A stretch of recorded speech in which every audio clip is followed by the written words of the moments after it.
Hello and welcome to my channel. Let's talk cricket. India has done unthinkable. And what is that? The unthinkable, humiliating Australia in their own backyard at Perth. What a great victory. I mean, it was just fabulous. Hail Jasprit Bumrah for that magical spells across both the innings. What a player. What a guy. Here we are going to discuss the Border-Gavaskar Trophy. Will follow up on the entire series. This was actually the most awaited series of 2024, and finally we are done with first test, and what a test it was. And if you are Indian fan, nothing will delight you more than this victory at Perth. Nobody actually thought that India will come after that humiliating loss at home by New Zealand in our own backyard, and then come here in Perth on a bouncy track where actually you are not used to play, and with that team where you are missing key batsmen like Shubman Gill and Rohit Sharma, and still having this great team effort and winning this first test emphatically over Australia. What a game, what a match it was. So we'll dive deep into what happened in this test, and will assure you that going forward, test 2, test 3, test 4, entire schedule, we will keep analyzing all the test matches. So let's start. So, what went right for India? How did they defy all these odds? And what challenges lie ahead? So, let's deep dive into it.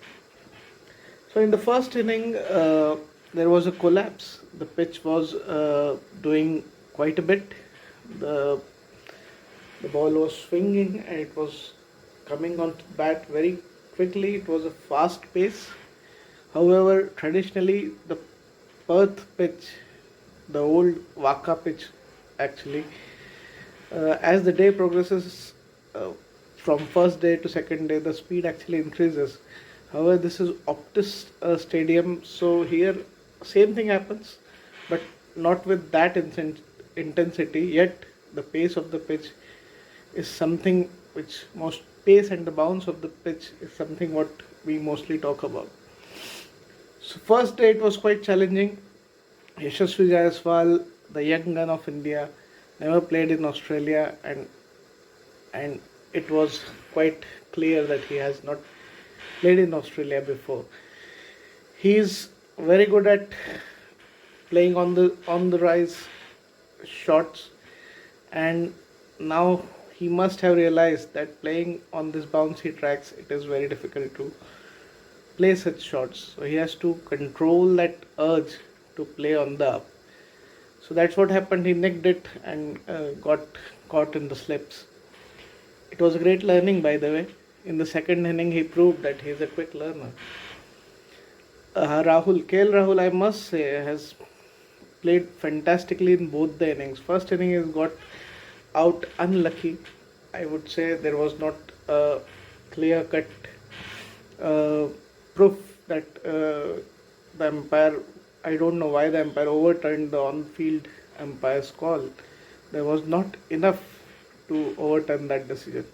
Anyways, he was a bit unlucky, but the way he was batting, he had a lot of time and he left a lot of balls. In Australia, the great thing, the first thing about great batsmen is that during the first or the second hour of the play, you have to leave a lot of balls. You have to leave a lot of balls and let the Kukubara ball get old. This Kukubara ball is swings and do a lot of things when it is like 15-20 before this 15-20 overs. Once the shine goes off the ball, the pitch also settles and the ball also doesn't do that much. So that's what I think the Indian batters missed the trick there. They should have left a lot of balls. Anyways, it was first inning. Australians bowled beautifully, especially Hazelwood and Stark. Cummins was not on the money, I would say, but Hazelwood and Clark bowled amazingly, and Stark, I mean, and so we faltered once again. That should be a concern for Team India going forward. This collapses of 100, 45, 36, below hundreds, 140s, 130s, 150s. This is not good. A lot of collapses are happening in past few months. So uh, we must address this issues at the earliest. So in a way, but after all this panned out, now I can, in the hindsight, I can say that getting out in 2 sessions was actually a blessing in disguise for Team India. Had we batted well enough to play out the complete first day, and on the second day, you saw what happened. The pitch has dramatically changed from the first day. It was very easy to bat on the second day onward. So it was a blessing in disguise, and then Bumrah with his lethal pace. Before we move to Bumrah, I have missed out on Rishabh Pant and the contribution from Rishabh Pant and the debutant Kumar Reddy. Wow, Nitish Kumar Reddy played brilliantly. It was it was a knock, as if he has been playing Test cricket for at least 2 3 years. I never thought that this was his first inning. The way he played, the way he hammered the ball, especially Nathan Lyon, he was so dominating against him. So those two knocks were very crucial to for India to reach to at least 150. Otherwise, would have been even lesser. Coming back to Bumrah, what a lethal spell that was. I mean, that was just magical. I have myself seen it 4 5 times by now. That entire spell of his, and he was also ably supported by both Siraj and Harshit Rana. They were spot on. I mean, they didn't. They were relentless. Australia was feeling pressure relentlessly, and the way Bumrah got the ball to move and talk, it was like impossible to play him. For the Max Finney, the debutant, he was of course playing first time Bumrah, and it was quite visible that he has never faced him earlier. So, anyways, but the innings played by Manas Labuschagne and Steve Smith. Labuschagne was clearly struggling. I mean, absolutely struggling. The 52 ball and he got only 2 runs. Though he tried to soak up the pressure, but ultimately he got out without nothing, literally nothing, only 2 runs he added. So, and then Khwaja, who was looking alright till the ball was coming on his pads, but when Bumrah came round the wicket, he immediately nicked one. And Steve Smith, before even coming, I think Bumrah had a very clear plan. He always gonna move the ball in and trap him in front of the wickets. And I think his hand and eye coordination has weakened. Since he has lost his form, I think that is the main reason for him missing a lot of balls. Earlier he used to play with the same shuffle and all. Though he tried to correct it in the second inning, but this time he was more in the second inning. I thought he was more worried of balls coming on his pad, so he nicked one instead. Same Labuschagne also, when I thought he was worried about uh, nicking the ball on the slips, towards the slip. So all the balls he was trying to leave the ball rather than playing. That shows he was also low on confidence. So across the world, I am seeing this thing is happening, that in Test cricket most of the teams top batters are faltering. If you see averages across teams in Test cricket, they're not great. They're in 30s or mid 30s maybe. So everybody is going through this, and Australia is no different. So it was amazing spell of bowling, and then since we could restrict them, and next day Yashasvi Jaiswal has come back and proved that he's a quick learner. He left a lot of balls. He played with intent. He wanted to score singles, doubles. Unlike his attacking skills, he also showed that he has skills to rotate the strike with KL Rahul. KL Rahul, another magnificent innings.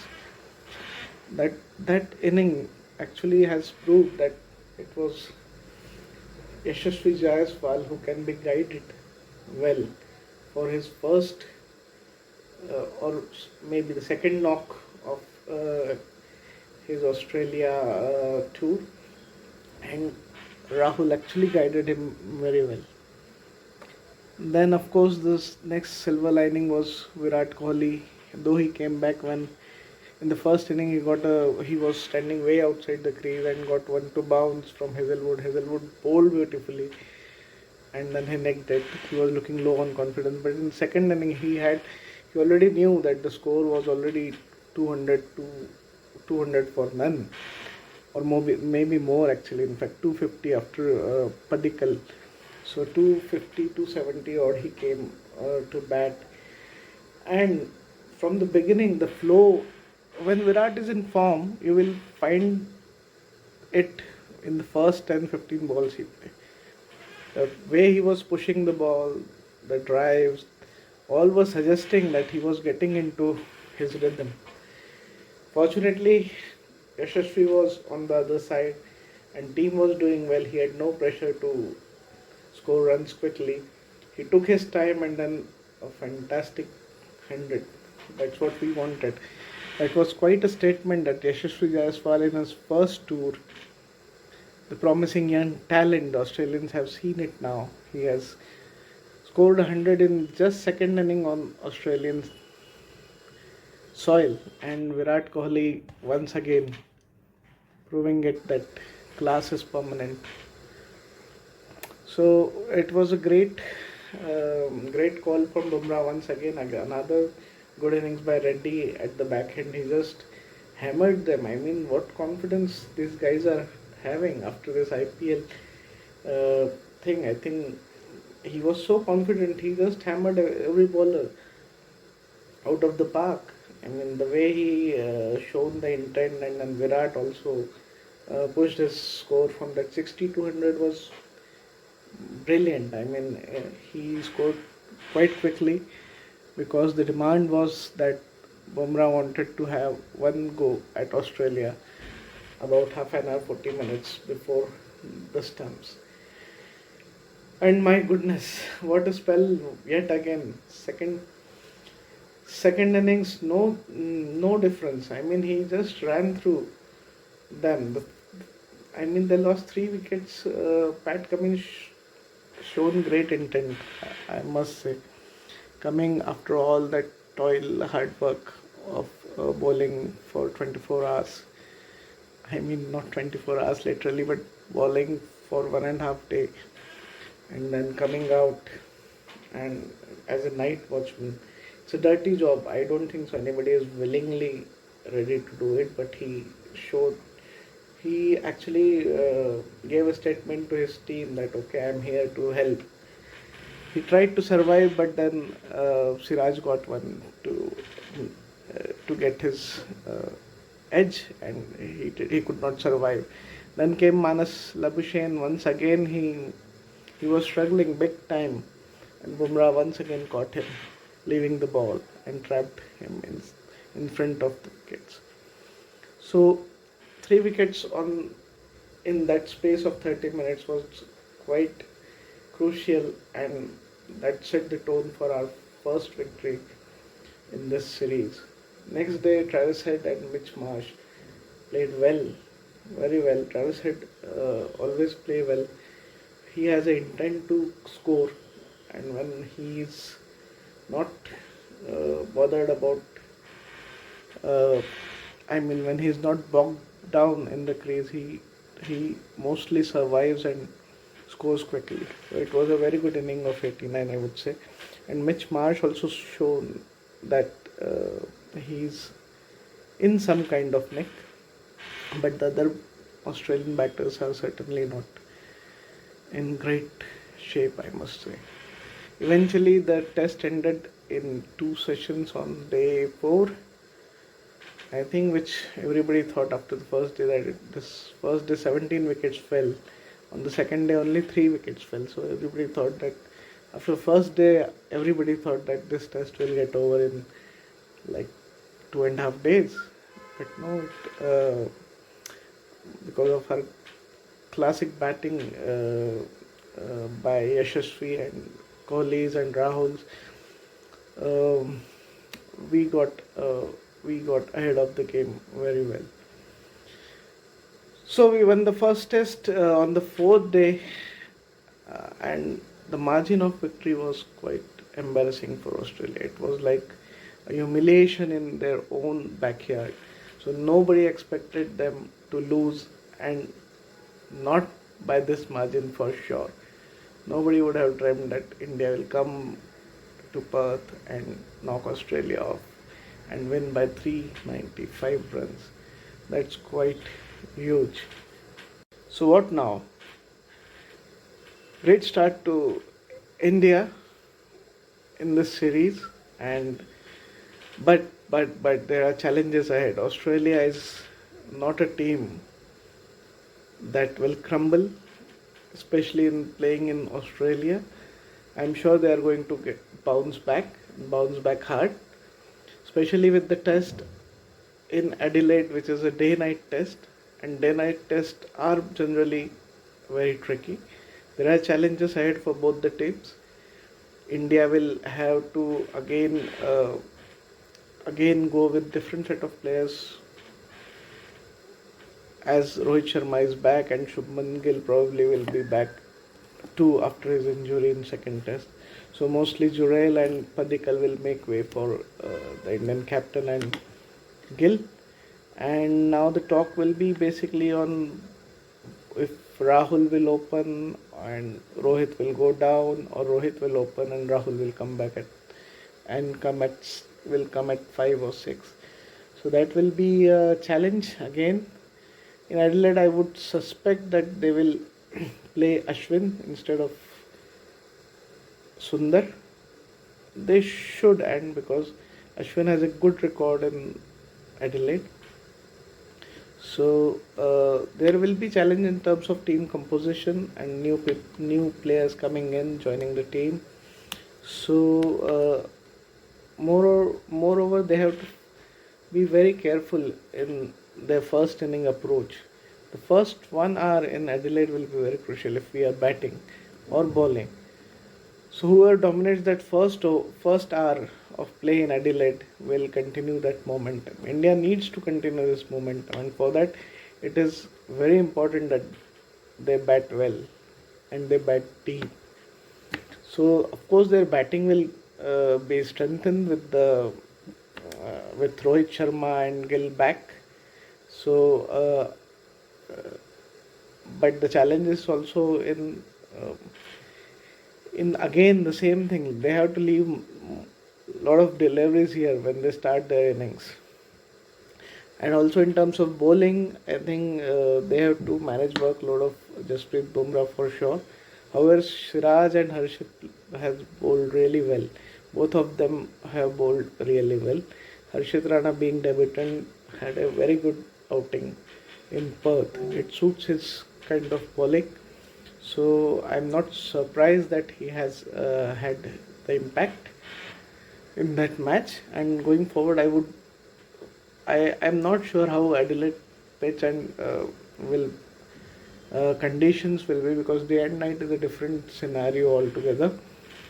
Here under the lights the ball swings, so maybe they will be in dilemma to have Akashdeep instead of Harshit.